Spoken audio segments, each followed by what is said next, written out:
सत्य समाचार, तटस्थ समाचार, समाज बदल्ने हाम्रो अभियान। नमस्कार, यो हो टाइम समाचार। म वीरेन्द्र मन। सुरु गरौं 944 जनामा कोरोना संक्रमणको पुष्टि सम्बन्धी प्रसंगबाट। शनिबार पछिल्लो 24 घण्टामा 944 जनामा कोरोना भाइरस संक्रमणको पुष्टि भएको छ। पीसीआर र एन्टिजेन गरी 13,264 जनाको नमुना परीक्षण गर्दा 944 जनामा कोरोना भाइरस संक्रमणको पुष्टि भएको स्वास्थ्य तथा जनसंख्या मन्त्रालयले जनाएको छ। त्यस्तै पछिल्लो 24 घण्टामा 297 जना निको भएका छन्। यो सहित कोरोना संक्रमण मुक्त हुनेको संख्या 8,14,006 जना पुगेको छ। पछिल्लो 24 घण्टामा कोरोना संक्रमणका कारण कसैले पनि ज्यान गुमाएका छैनन्। शनिबार पहिला नेपालमा 6,144 जना कोरोना भाइरस सक्रिय संक्रमित रहेका छन्। यसैबीच पछिल्लो 24 घण्टामा 2,43,460 जनाले कोरोना विरुद्धको खोप लगाएका छन्। यो सहित नेपालमा 1,11,11,000 जनाले 11 जनाले पूर्ण मात्रा र 1,50,37,000 जनाले कम्तीमा पहिलो मात्रा खोप लगाएको स्वास्थ्य तथा जनसंख्या मन्त्रालयले जनाएको छ। छिमेकी मुलुक भारतमा कोरोना भाइरस संक्रमण तीव्र गतिमा बढेसँगै त्यसको असर प्रदेश 2 का जिल्लाहरूमा देखिन थालेको छ। गत मङ्सिरको अन्तिम सातासम्म प्रदेश 2 मा स्थिर देखिएको कोरोना भाइरस संक्रमणको ग्राफ बिस्तारै बढ्दै जाँदा जोखिम बढेको छ। यो प्रदेशको विभिन्न जिल्लामा पछिल्लो 2 दिनको अवधिमा 99 जनाको गरिएको स्वाब परीक्षणमा 16 जनाको रिपोर्ट पोजिटिभ आएको प्रदेश 2 को प्रदेश स्वास्थ्य निर्देशनालय सफी धनुषाले जनाएको छ। गत बिहीबार 68 को स्वाब परीक्षण गर्दा 9 र शुक्रबार 31 को जनाको स्वाब परीक्षण गर्दा 7 जनाको रिपोर्ट पोजिटिभ आएको प्रदेश स्वास्थ्य निर्देशनालयले जनाएको छ। पछिल्लो पटक 2 दिनमा 5 जनामा सिरहा र महोत्तरीमा 4 र सप्तरी, सर्लाही र पर्सामा 1 गरी कुल 16 जनामा कोरोना भाइरस पोजिटिभको रिपोर्ट आएको प्रदेश 2 को स्वास्थ्य निर्देशनालयका निर्देशक विजय झाले जानकारी दिनुभयो। यो सँगै प्रदेशभरि सक्रिय संक्रमितको संख्या 77 पुगेको छ। संक्रमितहरू सबै होम आइसोलेसनमा रहेका छन्। मङ्सिरको अन्तिम सातासम्म कोरोना संक्रमण दर स्थिर थियो, निर्देशक झाले भन्नुभयो। तर कोरोना संक्रमणको संख्या बढ्दै गएको छ र यो खतराको संकेत रहेको छ। अब पनि हेलचेक्र्याइ गरिए स्थिति बिग्रिन सक्ने उहाँको भनाइ छ। कोरोना संक्रमणको ग्राफ बढ्दै गए पनि प्रदेश 2 को कोभिड-19 को विरुद्धको खोप लगाउनेको संख्या भने निराशाजनक देखिएको छ। प्रदेश 2 मा 38% मात्र खोप लगाएको प्रदेश स्वास्थ्य निर्देशनालयले जनाएको छ। निर्देशक झाका अनुसार पुष महिना बित्नै लाग्दा यो प्रदेशमा पूर्ण डोज लगाउनेको संख्या 38% मात्र छन् भने 1 डोज मात्र लगाउनेको संख्या करिब 50% छ। सर्लाहीमा 46%, धनुषा, सप्तरी, बारा र पर्सामा 38%, सिरहामा 37%, रौतहटमा 35%, महोत्तरीमा 32%ले पूर्ण मात्राको डोज खोप लगाएको निर्देशक झाले जानकारी दिनुभयो। उहाँका अनुसार 1 मात्रा डोज खोप लगाउनेको संख्या सर्लाहीमा 68%, बारामा 64%, सिरहा र महोत्तरीमा 62%, धनुषामा 54%, पर्सामा 51%, सप्तरीमा 50% र रौतहटमा 39% रहेको छ। पुष महिनाभित्र 66% खोप लगाइसक्ने सरकारको लक्ष्य पूरा गर्न दैनिक 1,29,342 जनालाई 29,342 जनालाई खोप लगाउनु पर्नेमा अहिले यो प्रदेशमा दैनिक 22,346 जनालाई मात्र खोप लगाइएको निर्देशक झाले जानकारी दिनुभयो। स्थानीय तहका प्रतिनिधिहरूले जसरी गम्भीरतापूर्वक लिनुपर्ने हो त्यो नलिएका कारण खोप लगाउनेको संख्या नबढेको निर्देशक झाको भनाइ छ।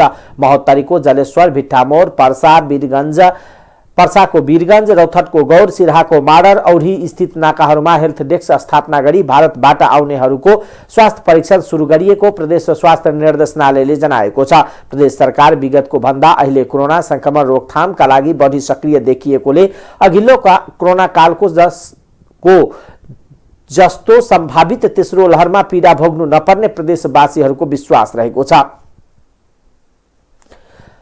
स्वास्थ्य तथा जनसंख्या मन्त्रालयले अग्रपंक्तिमा काम गर्ने 60 वर्ष र 60 वर्षभन्दा माथिका ज्येष्ठ नागरिकलाई कोभिड-19 विरुद्धको थप 1 अतिरिक्त तेस्रो मात्रा खोप दिने भएको छ। मन्त्रालयका सचिव डाक्टर रोशन पोखरेलले माघको पहिलो हप्तादेखि अग्रपंक्तिमा काम गर्ने चिकित्सक, स्वास्थ्यकर्मी, सुरक्षाकर्मीलाई र माघको दोस्रो हप्तादेखि रोग प्रतिरोधात्मक क्षमता कम भएका तथा 60 वर्ष माथिका सबैलाई अतिरिक्त थप 1 मात्रा खोप लगाउने जानकारी दिनुभयो। उहाँले सम्भावित कोरोना भाइरसको तेस्रो लहरलाई दृष्टिगत गर्दै कोरोना भाइरसको थप 1 मात्रा तेस्रो मात्रा दिन लागि बताउनुभयो। नेपालमा अहिले कुल परीक्षण गरिएका मध्ये कोरोना संक्रमणका 8.49% देखिएको छ। हिजो मात्र 14,971 जनामा परीक्षण गर्दा 968 जनामा संक्रमण देखिएको थियो। कोरोना खोप सल्लाहकार समितिका सिफारिसमा मन्त्रालयले थप 1 मात्रा खोप दिन लागेको हो। हिजो मात्र 24 जनामा कोरोना भाइरसको ओमिक्रोन भेरिएन्ट देखिएको थियो। यही पुस 20 गते एक दिन मात्र गम्भीर प्रकृतिका रोग लागेका बिरामी तथा रोग प्रतिरोधात्मक क्षमता कम भएका मानिसलाई अतिरिक्त मात्रा खोप लगाएर स्थगित गरिएको थियो। मन्त्रालयले सबै नागरिकलाई कोरोना विरुद्धको पूरा मात्रा खोप लगाएपछि मात्र अतिरिक्त खोप दिने निर्णय गरेपछि एक दिन लगाएर स्थगित गरेको थियो। मन्त्रालयले राष्ट्रिय खोप अभियान द्रुत गतिमा सञ्चालन गरेर यही पुस मसान्त भित्रमा लक्षित सबैलाई खोप लगाउने तयारी गरेको छ। धनुषाको इनरबा स्टेशनमा राखिएको नेपाल रेलवेको सफल परीक्षण गरिएको छ। खरिद गरेर ल्याइए पश्चात त्रिपालमुनि राखिएको रेलको पुनः परीक्षण गरिएको छ। 2077 साल असोज 2 गते नेपाल भित्र्याइएको 2 सेट रेल धनुषाको इनरबा त्रिपालमुनि राखिएको थियो।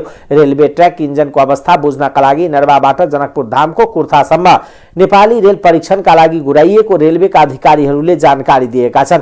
रेलवे चलाएर आएको चालक बिएन राईले रेलवेको अवस्था राम्रो रहेको बताउनुभयो। उहाँले रेलवेमा कुनै समस्या नरहेको बताउँदै उहाँले रेलवेमा कुनै समस्या छैन तर सर्वसाधारणबाट धेरै समस्या छ। ट्र्याकमा आइहाल्छन्। नेपाली रेलको ट्र्याक निर्माण भए पनि रेल नगुडेपछि रेल गुड्ने नगुड्ने संशयका बीच तयारी स्वरूप परीक्षण गरिएको बताइएको छ। नेपाल रेलवेका महाप्रबन्धक निरञ्जन झाले नेपाली भूमिमा रेल गुडाउने सम्पूर्ण तयारी पूरा भइसकेको जानकारी दिनुभयो। फरवरी 10 तारिक भित्रै रेल गुडाउने आफूहरूको तयारी रहेको भन्दै उहाँले रेलको इन्जनको अवस्था, रेलवे ट्र्याकको अवस्था आदि परीक्षणका लागि आज गुडाइएको जानकारी दिनुभयो। सञ्चालन मिति भने राजनीति स्तरबाटै निक्यो लाग्ने उहाँको कथन थियो। उहाँले दुई देशकै प्रधानमन्त्रीले रेलको उद्घाटन गर्ने भएकोले समय लागेको समेत बताउनुभयो। भारतको जयनगरदेखि जनकपुर धामको कुर्थासम्म सञ्चालन हुन रेलवे ट्र्याकको क्लिप पुनः चोरी भएको छ। यस अघि रेलवे ट्र्याकको झन्डै 16,000 क्लिप र नट चोरी भएको थियो। रेलवे ट्र्याकको सुरक्षाका जिम्मेवारी सशस्त्र प्रहरीलाई दिएको छ। नेपाल रेलवे कम्पनीका महाप्रबन्धक निरञ्जन झाले फेरि करिब 14,000 क्लिप र त्यसमा लाग्ने नट चोरी भएको बताउनुभयो। प्रहरी वा रेलवेका कर्मचारीले चाहेर मात्र रेलवेको सम्पत्ति संरक्षण हुन नसक्ने भन्दै उहाँले चोरी भएका क्लिप सरकारले भनेपछि पुनः भारतीय पक्षले लगाइदिएको जानकारी दिनुभयो। सन् 2010 मा नेपाल सरकार र भारत सरकार बीच जयनगर बिजलपुरा बर्दिवास रेल सेवा सञ्चालनका लागि सहमति भएको थियो। तर पहिलो चरणमा कुर्था जयनगरसम्म मात्र रेल सेवा सञ्चालनको तयारी भए पनि अझै सुरु हुन सकेको छैन। प्रदेश 2 मा बढेको अत्याधिक चिसो र फैलिँदै गएको ओमिक्रोन भेरिएन्टबाट नागरिकलाई बचाउन सशस्त्र प्रहरीले अभियान थालेको छ। शुक्रबारदेखि प्रदेश 2 को 8वटै जिल्लामा जाडोबाट बच्न, दाउरा बाल्ने र ओमिक्रोन भेरिएन्टबाट बच्न सचेतना फैलाउने अभियान थालेको हो। कोरोना तथा ओमिक्रोन भेरिएन्टबाट बच्न सन्देश फैलाउने उद्देश्यले ठाउँ ठाउँमा होर्डिङ बोर्ड राख्ने काम थालेको छ। त्यस्तै चिसो प्रभावित विपन्न बस्ती ठाउँहरूमा जिल्ला वन कार्यालय र जिल्ला प्रशासन कार्यालयसँग समन्वय गरी दाउरा बाल्ने अभियान थालेको सशस्त्र प्रहरी प्रदेश 2 का प्रमुख डीआईजी गणेश टाडा मगरले बताउनुभयो। प्रदेशको 8वटै जिल्लामा रहेको सशस्त्र प्रहरीले 182 वटै युनिटले नागरिकको स्वास्थ्यको लागि सचेतना तथा दाउरा बाल्ने अभियान थालेको डीआईजी मगरको भनाइ छ। ओमिक्रोन भेरिएन्टबाट बच्न समेत नागरिकलाई अपनाउनु पर्ने मापदण्डको विषयमा सन्देश प्रवाह गर्ने गरिएको उहाँले बताउनुभयो। एक हप्तादेखि तराईमा चिसो बढेको छ। यसकारण विपन्न, वृद्ध तथा बालबालिकाहरू बढी प्रभावित भएका छन्। सर्लाहीमा उखुबारीमा एक महिलाको शव जलेको अवस्थामा फेला परेको 24 घण्टा नबित्दै पर्सामा पुनः एक बालकको शव उखुबारीमै फेला परेको छ। जगन्नाथपुर गाउँपालिका 6 सन्ठीका स्थानीय नागेश्वर पटेलका 12 वर्षीय छोरा मन्टु पटेलको शव गम्छाले घाँटी कसेको अवस्थामा उखुमा फेला परेको हो। बालकको शव पोस्टमार्टमका लागि वीरगञ्ज स्थित नारायणी अस्पताल पठाइएको इलाका प्रहरी कार्यालय पोखरियाका प्रमुख प्रहरी निरीक्षक दीपक थापाले जानकारी दिनुभयो।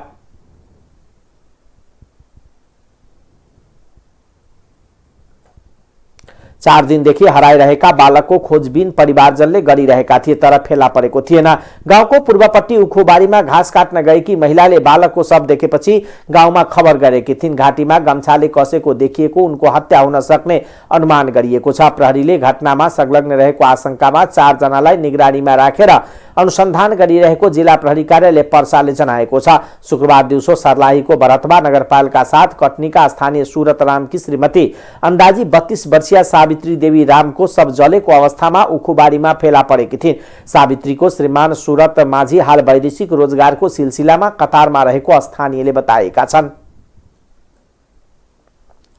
निर्माणाधीन घरको चेपमा बालिकाको शव भेटिएको जिल्ला प्रहरी कार्यालय पर्साका प्रवक्ता प्रहरी नायब उपरीक्षक डीएसपी ओम प्रकाश खनालले जानकारी दिनुभयो। शव निकाल्न घटनास्थल शव मुचुल्का तयार अनुसन्धानको काम सुरु भएको छ। शव पोस्टमार्टमका लागि नारायणी अस्पताल पठाइएको प्रहरीले जनाएको छ। पोस्टमार्टम रिपोर्टपछि मात्र मृत्युको कारण खुल्ने प्रहरी नायब उपरीक्षक खनालले बताउनुभयो। संसदीय समितिमा खाँटी किसानले होइन कागज मिलाउने टाठाबाठाले मात्र लाभ प्राप्त गरिरहेको भनी कृषि अनुदानमा पुनर्विचार गर्नुपर्ने आवाज उठेको छ। कृषकको नाममा व्यक्ति विशेषलाई लाभ दिने नियतले राज्यको डुकिटीबाट दिँदै आएको अनुदान स्थगित गर्न सांसदले सुझाव दिएका छन्। प्रतियोगित व्यवस्थापन तथा सरकारी आश्वासन समितिको शुक्रबारको बैठकमा समिति सदस्य हरिराम चौधरीले अनुदानका नाममा राज्यको डुकिटीको ठूलो हिस्सा चलन भएकोले कृषि अनुदान कार्यक्रम स्थगित गर्न सुझाव दिनुभयो। उहाँले वास्तविक किसानलाई अनुदान बारे थाहा छैन। किसानलाई अनुदान होइन मल खाद बिउ बिजन र उपकरण खरिदमा छुट चाहिएको छ र यस वर्ष बाढी धान डुबायो, गहुँको लागि मल छैन। यो अवस्थामा कृषकलाई राहत कार्यक्रम खोइ। समितिका सदस्य राधेश्याम अधिकारीले कृषि ऐन नभएका कारण व्यक्ति विशेषलाई लाभ हुने हिसाबले निर्देशिका बनाएर बाँटिँदै आएको अनुदान लक्षित समुदायमा नपुगेको हुँदा अनुदान वितरणलाई पुनर्विचार गर्न आवश्यक रहेको सुझाव दिनुभयो। सांसद शेरबहादुर कुँवरले पहुँचका आधारमा अनुदान बाँड्ने प्रवृत्तिले माटोसँग खेल्नेले होइन कागज मिलाउनेले अनुदान प्राप्त गरिरहेको अहिलेको हालको अनुदान वितरण प्रणालीमा व्यापक सुधारको खाँचो उल्याउनुभयो। समिति सदस्य डाक्टर खिमलाल देवकोटाले कृषकले सिधै लाभ प्राप्त गर्ने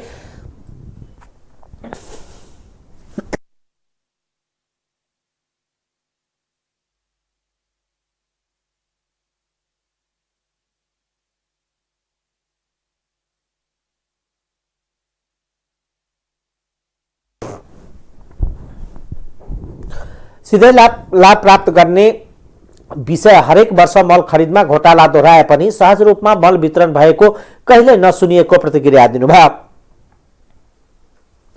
प्रधानमन्त्री शेरबहादुर देउवा र प्रमुख प्रतिपक्षी दल नेकपा एमालेका अध्यक्ष केपी शर्मा ओली बीच भेटवार्ता भएको छ।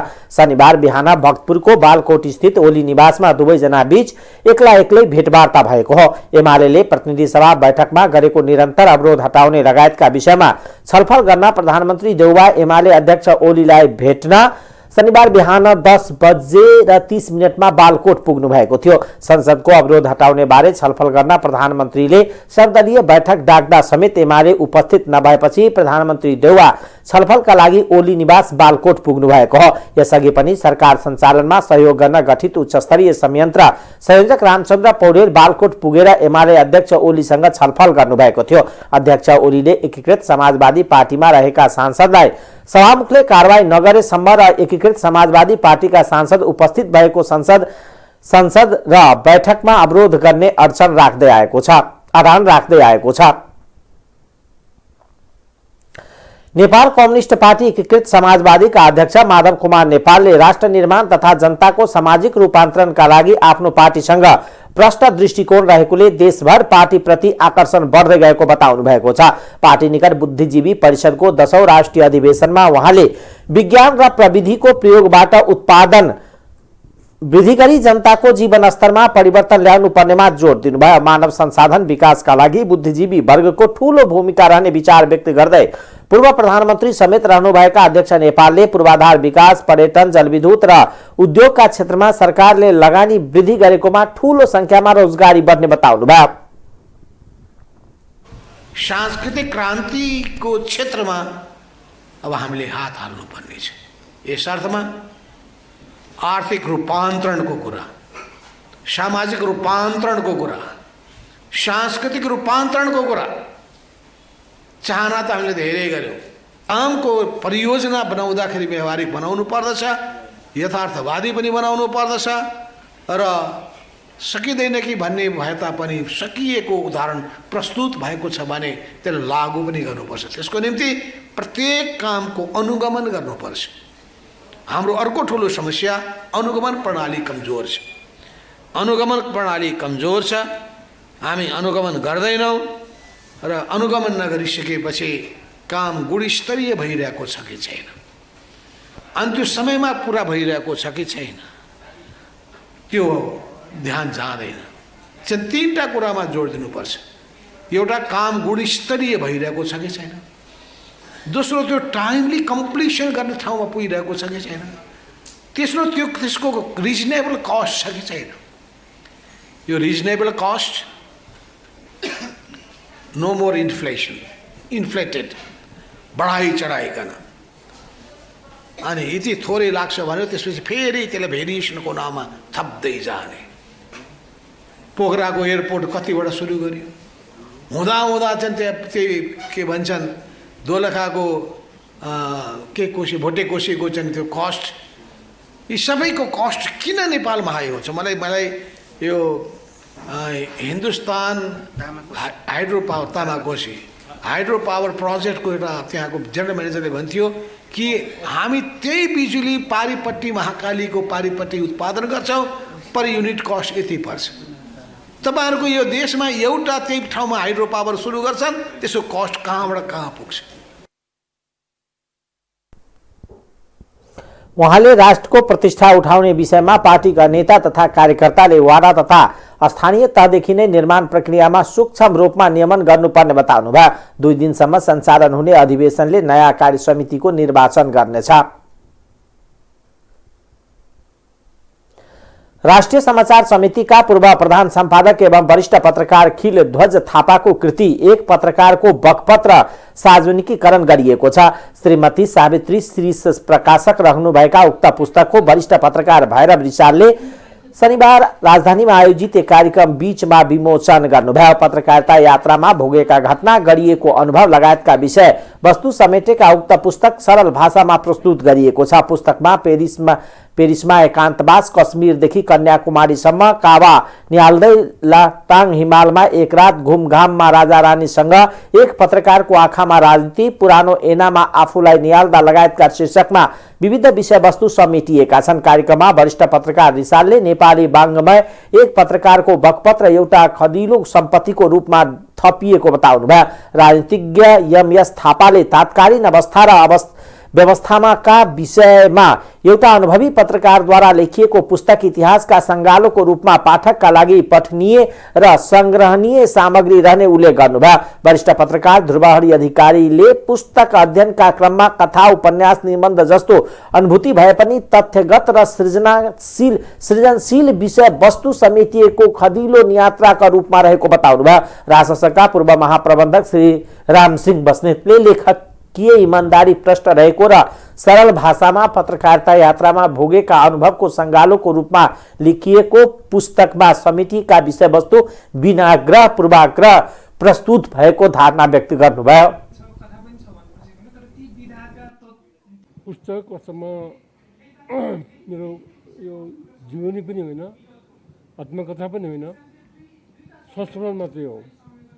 तर यदि मैले आत्मकथा जीवनी लेख्थेँ भने पनि यिनी कुराहरू म लेख्ने थिएँ।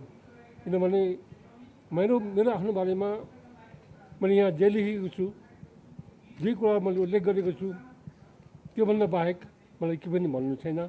केही पनि लेख्नु छैन। त्यसैले यो आत्मकथा नभएर पनि यसले मैले भोगेको समय मैले चाहिँ रोजेको समयलाई मैले यहाँ जथातथै राखेको छु। मैले विगत केही दशक यता 7-10 दशकदेखि देशमा जे जति सामाजिक राजनैतिक आर्थिक परिवर्तनहरू भए त्यसको प्रत्यक्ष उपभोक्ता म हुँ। केही हदसम्म म यसको पात्र पनि हुँ, म यसको साक्षी पनि हुँ। र यहाँ मैले जे लेखेँ मैले इमान्दारीपूर्वक मैले देखेको कुराहरू मैले लेखेको छु। लेखक निरु थापाले जोखिम अवस्थामा रही समाजमा उज्यालो छर्नका लागि गरिने विधा भएकोले पत्रकारिता प्रतिको दृष्टिकोण समाजमा सम्मानजनक रहेको विचार व्यक्त गर्नुभयो। अधिकारकर्मी सुशाङ्क गुरुङले पुस्तकमा राजनीति इतिहास रमाइला घटना साहित्यकार संघको संगतिका घटनाले पाठक वा आकांक्षालाई तृप्त तुल्याउने विश्वास दिलाउनुभयो। लेखक हेम कोइरालाले पत्रकारिताका अतिरिक्त अन्य विधाले विशिष्ट पहिचान भएका कृति उपन्यासको शैलीमा लेखिएको बताउनुभयो। पुस्तकका सर्जक थापाले आफ्नो जीवनकाल र पत्रकारिता यात्रामा भोगेका विषयवस्तु समेटेर लेखिएको पुस्तकमा तात्कालीन समयको घटनाक्रम र विषयवस्तु समेटिएको बताउनुभयो। अब आर्थिक समाचार।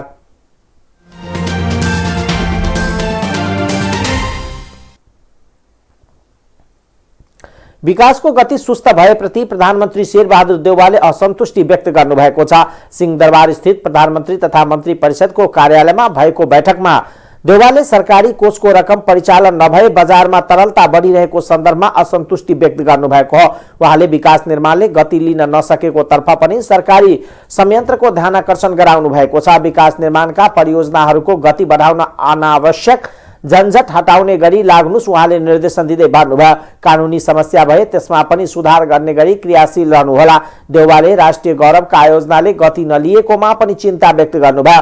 राष्ट्रिय गौरवका आयोजनाको गति सन्तोषजनक नभएकोले प्रभावकारी रूपमा काम गर्ने गरी अनुगमन गर्नुहोस् उहाँले भन्नुभयो। यी आयोजनाको काम तीव्र बनाउन मूल्याङ्कन संयन्त्र बनाउने तर्फ लाग्नुहोला। सरकारको साझा न्यूनतम कार्यक्रमको कार्यान्वयन विकासमा प्राथमिकता र सुशासन प्रवर्धन बारे सबै मन्त्री सचिवहरू सहित उच्च पदस्थ कर्मचारीहरूलाई प्रधानमन्त्रीले 9 बुँदे निर्देशन दिनुभयो। उहाँले उक्त बैठकलाई सम्बोधनकै क्रममा जनतालाई दिने सबै सेवा छिटो छरितो हुने गरी सबै तह सरकारी कार्यालयहरूलाई चुस्त बनाउन भन्नुभयो। कोभिड-19को जोखिम कायमै रहेकोले खोप लगाउने योग्य सबै नागरिकलाई कोभिड विरुद्धको खोप अभियानलाई प्रभावकारी बनाउन पनि देउवाले स्वास्थ्य मन्त्रालयलाई निर्देशन दिनुभयो। उहाँले देशमा लगानी आवश्यक रहेको स्वदेशी र विदेशी लगानीकर्तालाई लगानीमा प्रोत्साहन गर्ने कार्यक्रम कार्यान्वयन गर्दै उनीहरूको स्वागत र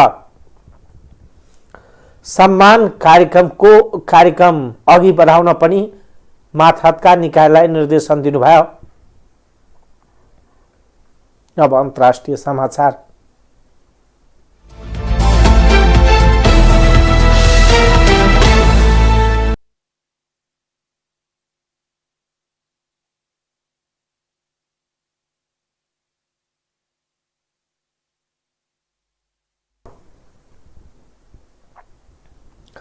भारतमा ओमिक्रोनको संक्रमण बढेपछि थप स्वास्थ्य सतर्कता अपनाउन थालिएको छ। भारत सरकारले विदेशबाट आएका सबै 7 दिन होम क्वारेन्टिनमा बस्नुपर्ने नियम लागू गरेको छ। यो नियम जनवरी 11 अर्थात् आउँदो मंगलबारदेखि लागू हुनेछ। संघीय स्वास्थ्य मन्त्रालयले विदेशबाट आएका सबै यात्रुलाई कम्तीमा 1 हप्ता होम क्वारेन्टिनमा बस्न आग्रह गरेको छ। भारतमा पछिल्लो दिनमा कोरोना भाइरसको नयाँ भेरिएन्ट ओमिक्रोनको संक्रमण बढेको छ। विदेशबाट आएका कुल यात्रुको कोरोना परीक्षण गर्दा औसतमा 2% संक्रमित भएको पाइएको छ। भारतमा पछिल्लो 24 घण्टामा कोरोना भाइरसबाट 1,17,000 भन्दा धेरै संक्रमित भएका छन्। भारतमा कोरोना भाइरसको महामारी सुरुदेखि अहिलेसम्म 3,52 लाख भन्दा धेरै संक्रमित भएका छन्।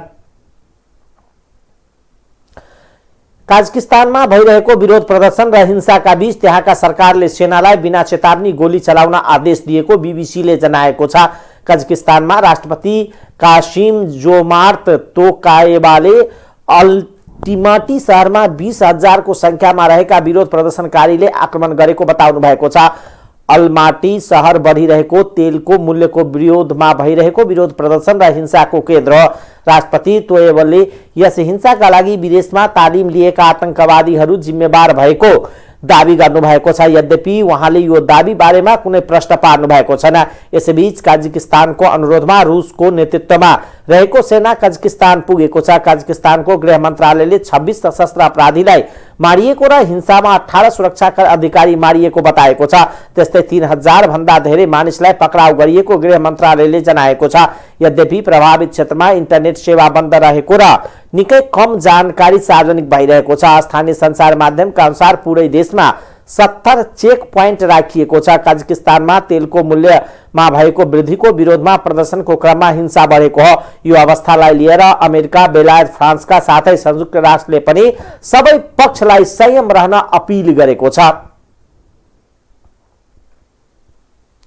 शनिबार पछिल्लो 24 घण्टामा विश्वभर झण्डै 26 लाख मानिसमा कोरोनाको पुष्टि भएको छ।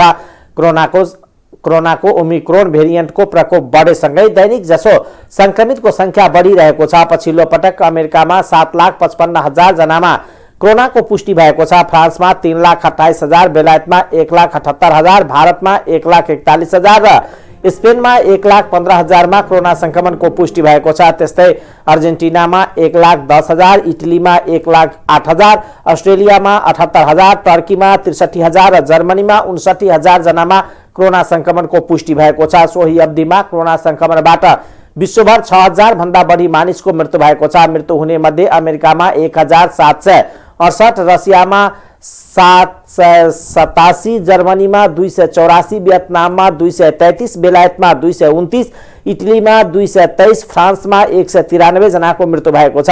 विश्वमा कोरोना भाइरसको संक्रमण पुष्टि हुनेको संख्या 30 करोड नागेको छ। 2 वर्ष चीनको वुहानबाट सुरु भएको कोरोना भाइरसबाट संक्रमित हुनेको संख्या 30 करोड 38 लाख पुगेको वर्ल्डोमिटरले जनाएको छ। अब खेलकुद समाचार।